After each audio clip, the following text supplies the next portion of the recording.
Mesdames, Messieurs, bonsoir. Bienvenue dans ce 19h sur ESAE Télévision dans l'actualité de ce lundi 10 mars 2025. L'ancien président béninois Nicéphore Dieudonné Soglo s'est exprimé ce lundi sur la chaîne internationale Radio France Inter, abordant plusieurs sujets d'actualité. Cette interview coïncide avec la sortie de ses mémoires intitulées « Vers le miracle béninois, l'épreuve du pouvoir et de la démocratie ». On en parle dans cette édition. Le procès de Steve Amoussou, supposé frère Rouvi, a repris ce lundi 10 mars 2025 à la Crayette. Plus de détails dans ce 19h. La famille Lions Club du Bénin s'agrandit. Le gouverneur du district K103 A4 Dona, Frédéric Marcel Sagouran, a procédé ce week-end à la remise de charte au nouveau Lions Club féminin à Gaudier. Le point de la cérémonie dans ce journal.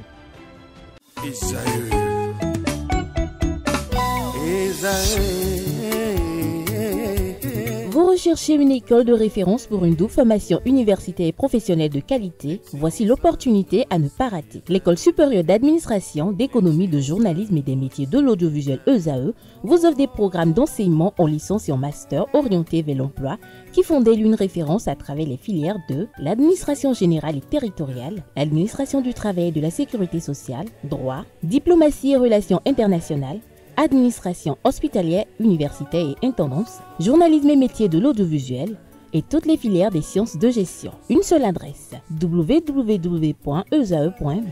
Rendez-vous dès maintenant sur nos campus ESAE Bedjromende au numéro 90 93 65 21 ou au numéro 98 98 14 00. Paracourt sur le numéro 52 46 12 12. Aboumé-Calavi au numéro 52 88 44 44. Akpakpa au numéro 52 88 33 33. ESAE, l'excellence a un nom.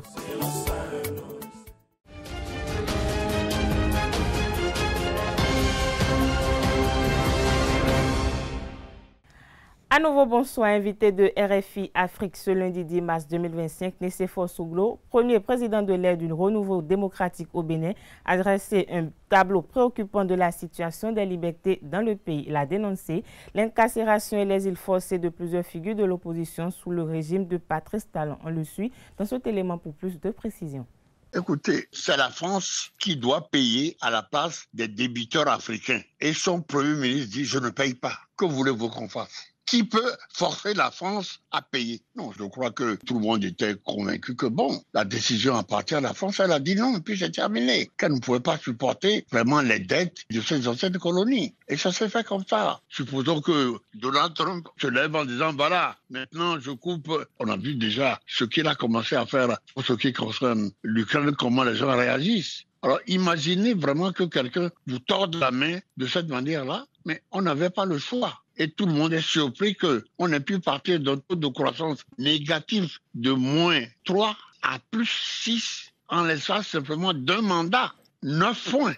Donc c'est-à-dire que ceux qui ont pu survivre, parce que vraiment ça a été violent, bon, mais on a dû s'adapter et trouver nous-mêmes nos propres solutions. Pour ce qui concerne le coton chez moi, j'ai dit à ce moment-là, il faut que nous puissions industrialiser l'Afrique.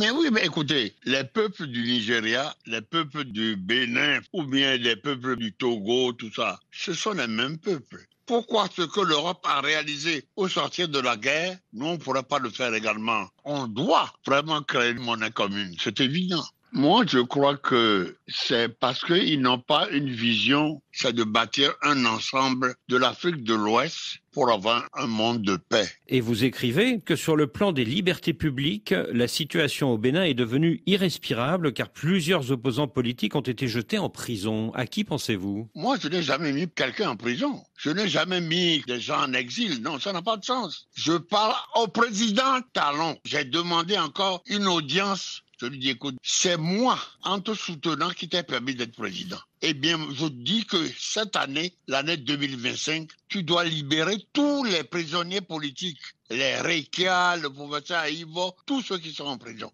Et tu dois permettre à mon fils, Léadi, à qui tu as collé 10 ans, ça va durer combien de temps? Votre fils qui est en exil à l'étranger.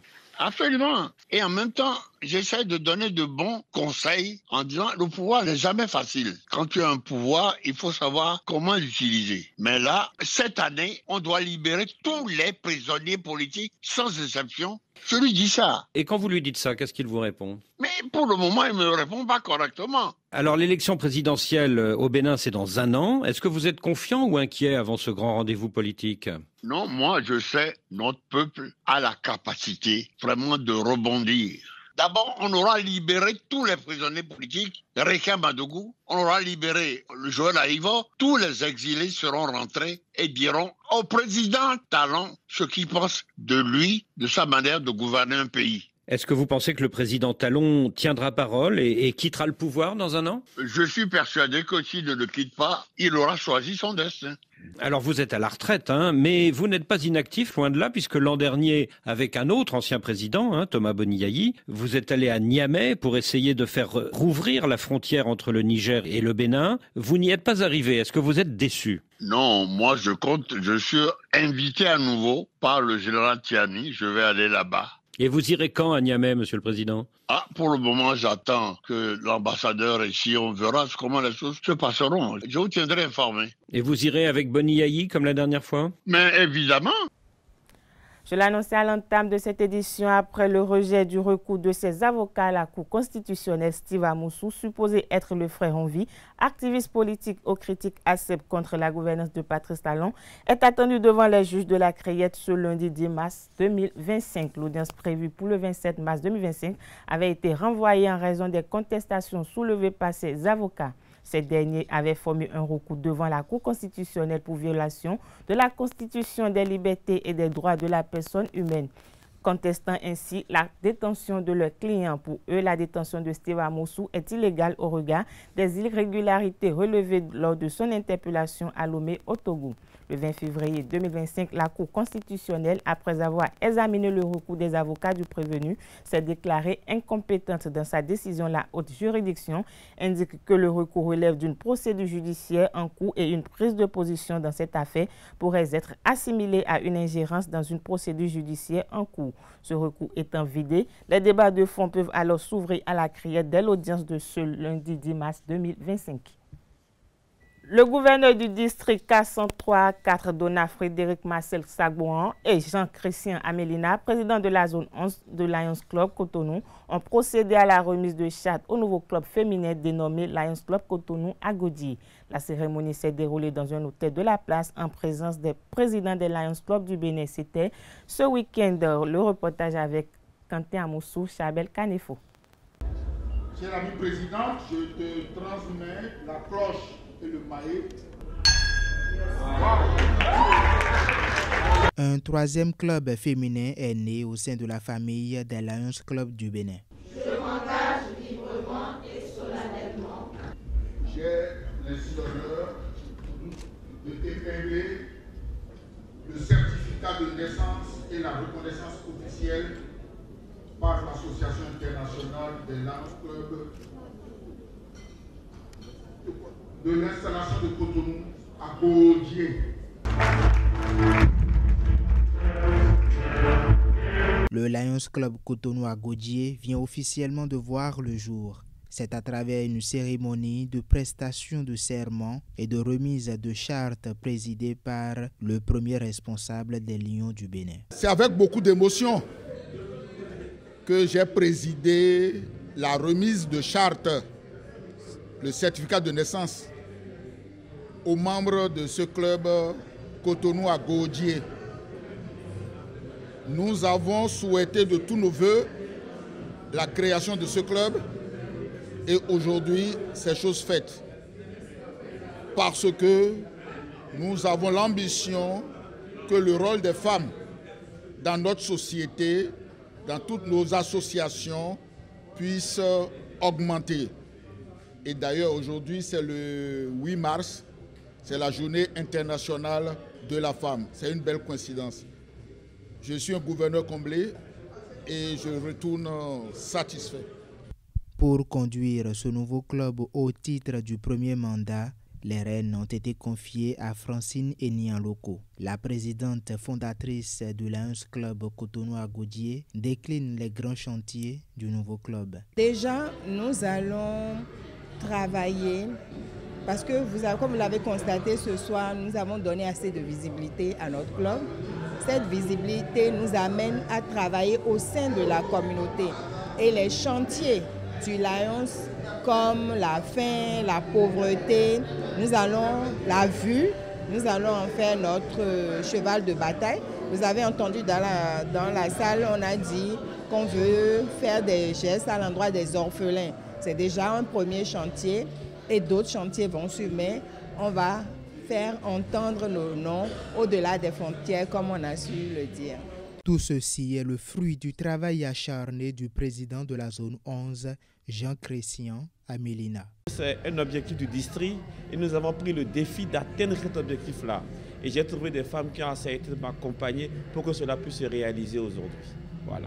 Je suis absolument fier de ce que j'ai accompli aujourd'hui. J'ai été nommé par le gouverneur Lyon Guide pour les accompagner justement pendant 2 ans, pour les suivre dans leur premier pas de bébé, pour être sûr que le club grandisse bien. Mon conseil, c'est travailler à rester ensemble, travailler à mûrir de vrais projets pour faire reculer la cause de la pauvreté. La première femme présidente du premier Lions Club féminin du Bénin et le past président du Conseil des gouverneurs expriment leur joie et prodiguent des conseils aux Amazones. Habituellement, les clubs sont mixtes, mais l'une des particularités, c'est l'une des possibilités qui est offerte aux femmes de se regrouper entre elles pour former des clubs féminins. Alors les clubs féminins, souvent, ont comme objectif de travailler plutôt envers les femmes, envers les enfants et aussi plutôt à l'éducation. Donc elles ont une particularité dans le choix des actions que mènent ces clubs. Je leur ai dit que le tout n'était pas de devenir lion, mais l'essentiel, c'est le travail qui sera fait envers les plus démunis, envers ceux qui sont dans le besoin, envers justement ces femmes, ces enfants qui sont dans le besoin. Et la situation difficile de notre pays aujourd'hui, économiquement, crée plus de besoins. Donc nous devons être encore plus présents qu'avant sur le terrain avec ces personnes-là. Chez nous, on vient parce qu'on est engagé. On ne vient pas pour le tourisme. Et quand vous voyez des dames, surtout des Amazones, sachez qu'elles vont faire feu et flamme à Cotonou au profit des plus démunis. Parce que vous savez que nous sommes dans des pays avec des populations qui n'ont pas la même chance que nous. Grâce à elles, je pense que ces personnes-là pourront sentir le poids de notre mouvement et le poids de ce que nous faisons pour leur bien-être. Le Lions Club Cotonou-Agodié a déjà procédé à une première collecte de fonds pour le lancement de son premier projet en faveur des orphelins.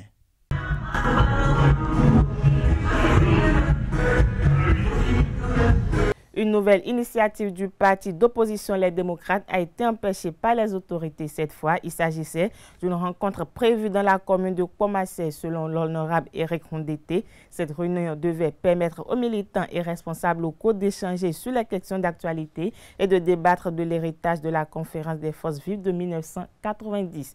Toutefois, la rencontre a été empêchée, tout comme la célébration eucharistique prévue dans le cadre de cette activité du principal parti d'opposition au gouvernement du président Patrice Talon. Cette interdiction, malgré l'autorisation brandie par les responsables du parti, s'ajoute à une série d'initiatives similaires bloquées par les autorités dans plusieurs communes. Les raisons évoquées concernent généralement l'absence d'une demande d'autorisation ou l'inachèvement des démarches administratives nécessaires. L'organisation d'Aéret Aide Bénin n'est pas restée en marge de la célébration du 8 mars de cette année. Remise de dons aux femmes du personnel et nouvelle maman de la clinique ont marqué cette cérémonie. Le point dans ce reportage signé de Francis Fahmy. Direct Aide Bénin célèbre son personnel féminin. Cet acte de la direction, dans le cadre de la célébration de la Journée internationale de la femme, s'aligne sur les thèmes de l'année. Pour toutes les femmes et filles, droit, égalité et autonomisation. Femmes béninoises, femmes de l'Organisation internationale Direct Aid, qui compte de véritables Amazones, font preuve de bravoure et de dévouement au quotidien.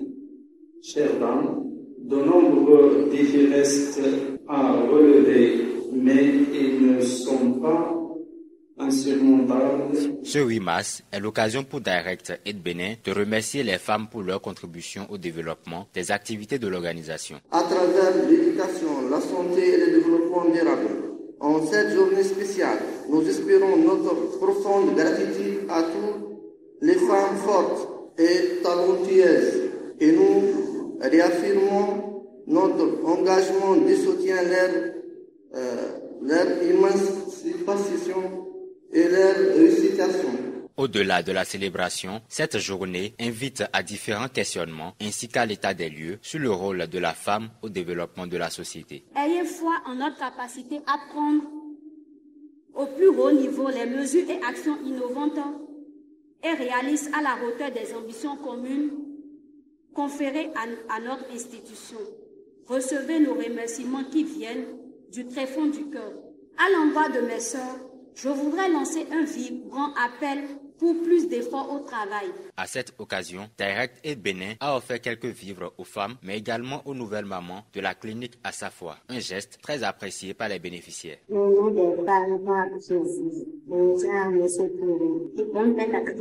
Cette célébration vient renforcer les liens entre l'organisation Direct Aid et les femmes de son personnel. Tous ensemble ont profité de l'occasion pour rompre le jeûne du 8e jour du mois de Ramadan.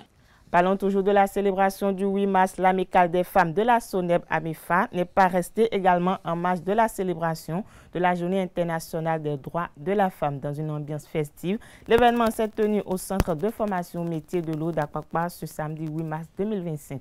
Le reportage avec Kanté Amoussou.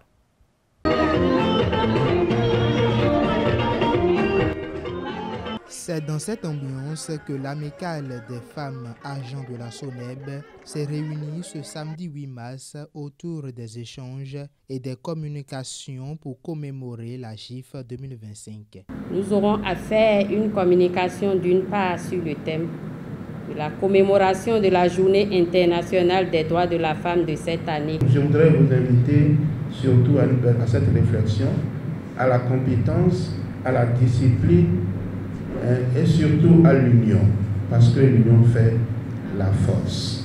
Satisfaite de cette 9e édition, la présidente de l'AMIFA SONEB expose la particularité de cette année. On a eu à regrouper toutes les dames de la société sur toute l'étendue du territoire, c'est-à-dire qu'elles ont quitté Atakora, Borgo, Mono, Zou, Ouémé. Je suis vraiment satisfaite parce qu'elles ont répondu de leur présence malgré que ce soit un jour de repos. Au-delà d'une journée festive, les femmes agents de la SONEB ont été édifiées sur différentes thématiques. Chaque année, nous essayons d'innover. Cette année, nous avons décidé de nous réunir ici pour nous informer sur ce que renferme effectivement cette fête-là. Et je remercie notre communicatrice. Elle ne s'est pas contentée de lire sa présentation, mais elle nous a impliqués. Et nous-mêmes, nous avons dressé le tableau de ce qui va et ce qui ne va pas. Et nous avons seuls trouvé les solutions entre nous. Cette commémoration de la journée de 8 mars, que ça soit vu autrement, c'est-à-dire au-delà de chanter, danser, que ça soit une journée de réflexion pour les femmes, afin qu'elles puissent valoriser leur confiance, afin qu'elles puissent se retrouver dans les instances de décision. Une journée meublée par des prestations artistiques qui renvoient les femmes à la prochaine célébration. Le lancement de la foire islamique du Ramadan dénommée FIRAM 2025 s'est tenu ce samedi 8 mars 2025 au carrefour du rond-point Sainte-Cécile. Une première édition qui a connu la présence des autorités à divers niveaux ainsi qu'une grande mobilisation des fidèles musulmans de la région. Le reportage avec Kanté Amoussou, Chabel Kanefo.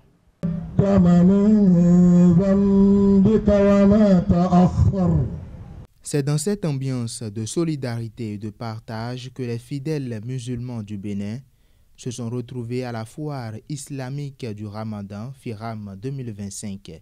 Une première édition qui allie culture et économie. Pour la première fois au Bénin, nous avons l'opportunité d'organiser une foire islamique d'envergure. Un espace où foi, économie, culture et bien-être se rencontrent. Cette foire, bien plus qu'un simple marché, est un symbole d'unité et de dynamisme. Une occasion unique de rassembler toutes les forces vives de notre communauté autour d'objectifs clairs. Les fidèles musulmans y voient également une opportunité pour mener des réflexions sur leur communauté. FIRAM 2025 incarne ce qui appelle à l'action et à la contribution. Une fierté pour les autorités locales qui réitèrent leur engagement à soutenir l'événement. Ce soir, nous sommes en train de vivre un événement inédit parce que la foire islamique Ramadan, qui a sa première édition, ne s'est jamais passée au Bénin. Et aujourd'hui, ça se passe sur mon territoire. Je souhaiterais que dans les années à venir, que ça continue dans le même sens et que nous sommes là pour vous accueillir. Imams fidèles et leaders religieux musulmans expriment leur joie et souhaitent la pérennisation. Quand on dit FIRAM, c'est la première fois au Bénin. Et nous prions Dieu de nous aider, de nous accompagner. Parce qu'au Bénin, pour commencer quelque chose, c'est difficile. Mais si nous continuons, vous verrez que ça serait dans tous les cœurs, avec honnêteté, sincérité. Cette première édition de la FIRAM 2025, qui a débuté ce samedi 8 mars, s'étend jusqu'au 16 mars 2025. Cette édition se poursuit hors de nos frontières au Gabon. La Commission nationale d'organisation et de coordination des élections et du référendum a rendu public ce 9 mars 2025 la liste des candidats retenus pour prendre part à la présidentielle du 12 avril prochain. Sur les 23 candidatures enregistrées, seulement 4 sont jugées recevables par l'institution électorale. Il s'agit de Alain-Claude Billy Nzé, Joseph Lapensé, Stéphane Germain Iloko et Brice Clotet Oligui Nguema. Les autres candidats rejetés ont 112 heures pour contester cette décision devant la Cour constitutionnelle conformément à l'article 179 du Code électoral gabonais. Ce lundi 10 mars 2025, une délégation israélienne s'est rendue à Doha pour la reprise des négociations. La délégation israélienne s'envole. S'est envolée pour le Qatar aujourd'hui sous fond de tension entre Israël et les médiateurs, y compris les États-Unis. Cela à la suite des négociations directes sans précédent entre le Hamas et l'émissaire américain. Les désaccords portent sur la deuxième phase de l'accord qui prévoit, selon le Hamas, un cessez-le-feu permanent, le retrait complet israélien de Gaza et la libération des otages encore retenus dans le territoire palestinien, 58 dont 34 morts selon l'armée israélienne. Sport de cette édition, le sélectionneur de l'équipe nationale de football du Bénin, Gernot Rohr, a retenu 25 guépards, dont un nouveau sociétaire du club italien d'Atlanta de Bergame, pour les 5 et 6e journées des éliminatoires de la Coupe du Monde 2026. Ce groupe va affronter le Zimbabwe le 20 mars prochain et l'Afrique du Sud le 25 mars 2025. Le technicien français a rendu public sa liste en fin de matinée de ce lundi 10 mars 2025 lors d'une conférence de presse. Des précisions dans cet élément signé Larius Adiagbeno. Donc la liste de Gernot Rohr, 3 gardiens de but, Marcel Dandino, Satune Alagbe et Serge Obassa, les défenseurs Moïse Adileou, Rodrigue Facino, David Kiki, Rabiou Sankamao, Brandon Agounon, Tamimou, Mohamed Tidjani, Yuan Roche, Rachid Moumini, les milieux Matteo Arlinvi, Doku, Dodo Cécile Almeida, Imran Hassan, Samadou Atidjikou, Mariano Arangbo, Ghislain Aoudo, et puis les attaquants Jodel Dossou, Andreas Rontondi, Steve Mounier le capitaine, Junior Olaïton, Candace Fiobé, Steve Warren, Traoré. Donc voilà la liste de Gernot Rohr. Je m'appuie sur un groupe qui a l'état d'esprit bénin, c'est-à-dire un état d'esprit de solidarité, de combativité et de fierté de pouvoir porter le maillot du pays. Et ça, c'est le premier critère pour nous de pouvoir sélectionner les joueurs. Il y a des garçons qui ne sont pas là parce qu'ils n'ont pas respecté complètement cet état d'esprit. On attendra l'évolution, ce qui va se passer. En tout cas, on sait aussi qu'on n'a pas énormément de joueurs qui jouent dans des grands clubs. Et on a aussi des joueurs qui n'ont pas beaucoup de temps de jeu. Dans la liste, vous avez vu qu'il nous manque Tosin Ayegun. Il est blessé encore. C'est toujours la même blessure derrière la cuisse. Donc on est en contact avec lui et son staff parce que c'est assez problématique. Ça fait 4 fois qu'il rechute sur la même blessure. Donc il doit y avoir un problème dans le staff médical, voire dans son préparateur physique qui n'arrive pas à lui redonner la santé. On aurait eu tellement besoin de Tosin dans ce match-là que c'est regrettable. Ensuite, on a toujours Cédric Huntonji qui est encore out pour 2 ou 3 semaines. Donc malgré les soins qu'il suit très sérieusement, il ne sera pas là avec nous. Et il manque également Olivier Verdon. C'est un cas un peu différent, il n'est pas blessé, mais il y a eu des soucis de, on va dire, de communication et aussi de respect mutuel qui font qu'on n'a pas pu l'avoir pour les 2 derniers matchs décisifs. Et il a oublié un peu de nous expliquer, voire de nous envoyer les raisons véritables pour son absence.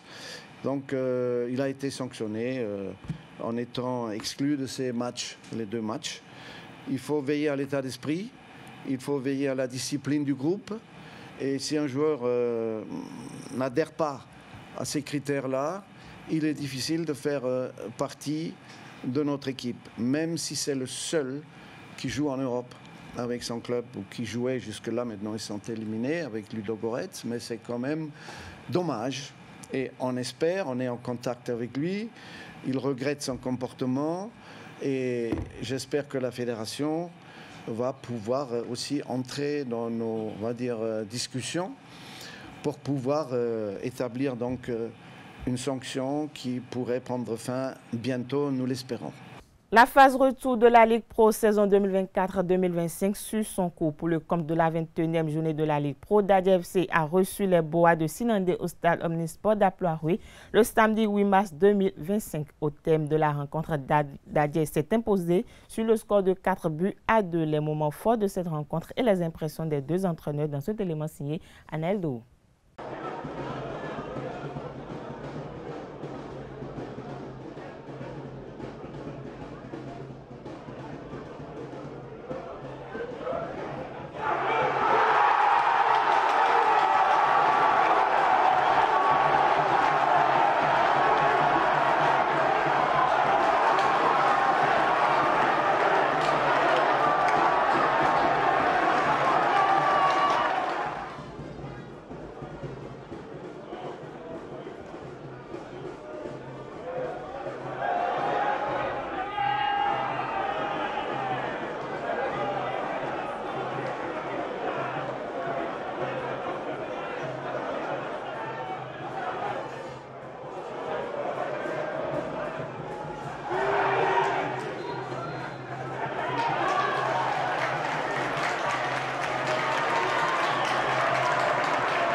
On savait ce match difficile parce que on a l'accoutumé, c'est pas facile pour nous. Hein. Quand on croise les équipes de bas des tableaux, ils ont toujours créé des difficultés.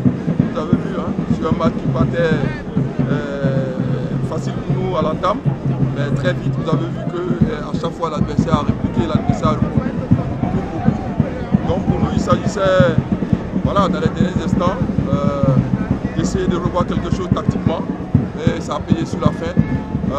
Voilà, nous partons avec le score de 4 buts à 2. Je dis bravo à mes garçons. Je suis très content de la prestation de mes garçons parce que comme je vous l'avais dit à l'entame, c'est une équipe dont la moyenne d'âge tourne autour de 19-20. C'est des enfants qui n'ont jamais connu la ligue professionnelle. Donc c'est leur baptême de feu. On a joué contre le leader ce soir. On a essayé de contenir Nader, comme vous l'avez constaté, jusqu'à un certain niveau. Mais les enfants ont craqué par la fin. C'est la preuve qu'on a encore du boulot à faire. On va se mettre encore au travail. Tous les matchs de la phase de retour constituent des finales. On va travailler histoire d'être prêt pour le prochain match. Toujours dans le même registre, Coton FC a fait un match nul et vierge contre Adidia FC ce dimanche à domicile lors de la 21e journée de la Ligue Pro 2024-2025. Au cours de cette rencontre, les poulains de Victor Zunka ont été bousculés par des militaires très entreprenants. Suivons ensemble les réactions des deux entraîneurs à la fin du match. Moi, je suis un peu déçu de la performance de mes attaquants. Ils ont été un peu en dessous de leur, disons, de leur moyenne. Sinon, j'étais venu pour prendre 3 points. Les entraînements ont été très sérieux. Sinon, les enfants, quand même, ils ont respecté, disons, certaines consignes. Et ça a marché pour nous. Moi, ce que je retiens de ce match, c'est qu'on est tombé contre une équipe qui était bien en place, qui a bien joué au ballon, qui a essayé de jouer de l'avant, qui a essayé de nous poser des problèmes. Sur le plan offensif, ça ne s'est pas trop vu parce qu'ils n'ont pas eu beaucoup de situations dangereuses, si ce n'est qu'une seule en deuxième mi-temps. Mais bon, nous, notre match, c'est le plus mauvais depuis la reprise. On a été en dessous. Je pense qu'on a raté le coche en première mi-temps. On a eu des situations, on a eu des occasions. Mais bon, on a manqué de lucidité dans le dernier geste. Voilà. Mais, je regrette rien parce que bon, mon équipe n'a pas été au niveau que l'on était dans les autres matchs précédents. Suivons à présent dans cet élément que nous propose Romaric Dessougougbenou le récapitulatif de cette 21e journée de la Ligue Pro de football 2024-2025.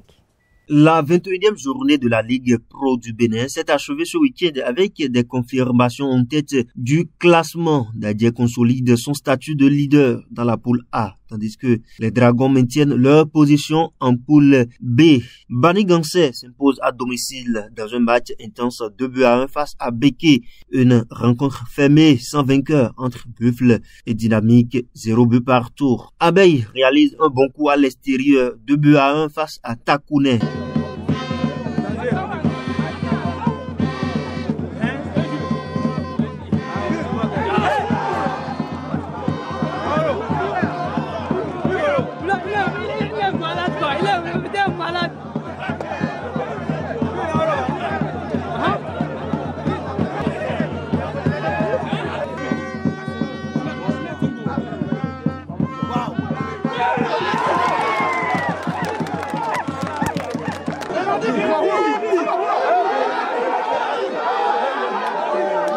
Les Panthères rugissent de leur côté fort avec une victoire convaincante 3-1 devant Real Sport.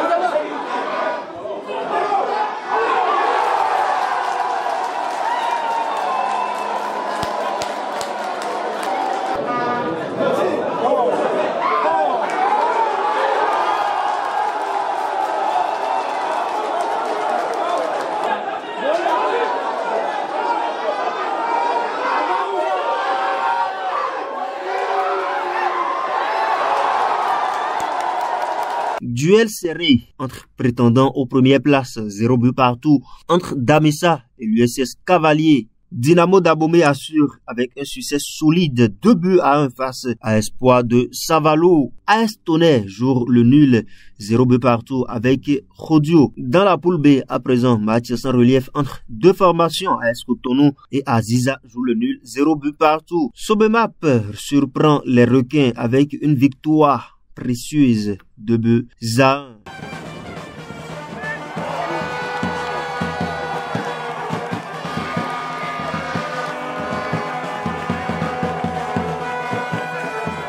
USS Kraké s'impose au bout du suspense. 3-2 devant Toile Filante qui n'a pas pu filer.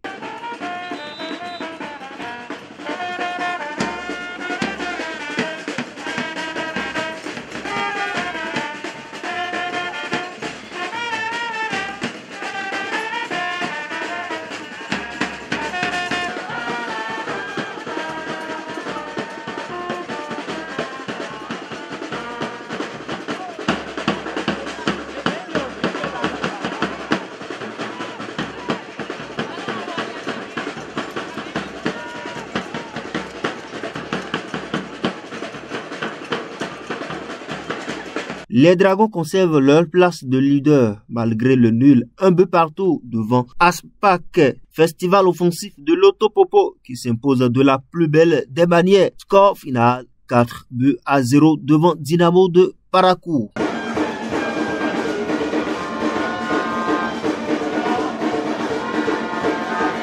Victoire étriquée mais précieuse pour Ayuema, 1-0 devant Avrancourt Omnisport. Un point chacun dans un duel équilibré entre Sitatunga et AS Police. La jeunesse sportive de Kobe s'est imposée de son côté 1-0 devant Asvo. Le classement de cette 21e journée se présente comme suite. Dans la poule A, Dadje, toujours en tête, est bien parti pour le titre avec 43 points. 38 points pour l'USS Cavalier. La course aux premières places également. Damissa, 37 points, accroche le podium. Dynamo d'Abomey, 37 points. 4e à l'affût pour monter sur le podium. Panthère, 5e, 36 points. Toujours en embuscade dans la poule B. 6e, Rodio, 33 points. 7e, Bani Gansé, 31 points. 8e, Espoir de Savalo, 31 points. 9e, Loto, 30 points. 10e, AS Takoune, 30 points. 11e, Beke, 28 points. 12e, Buffle, 27 points. 13e, Abeille, 23 points. Bois de Sinandé, 14e, 22 points. 15e, AS Tonnerre, 19 points. 16e, Dynamique, 16 points. 17e, Real Sport, 14 points. Et 18e, Dynamique, Dynamo de Parakou, 12 points. Dans la poule B, Dragon, 36 points confortablement en tête de l'affiche.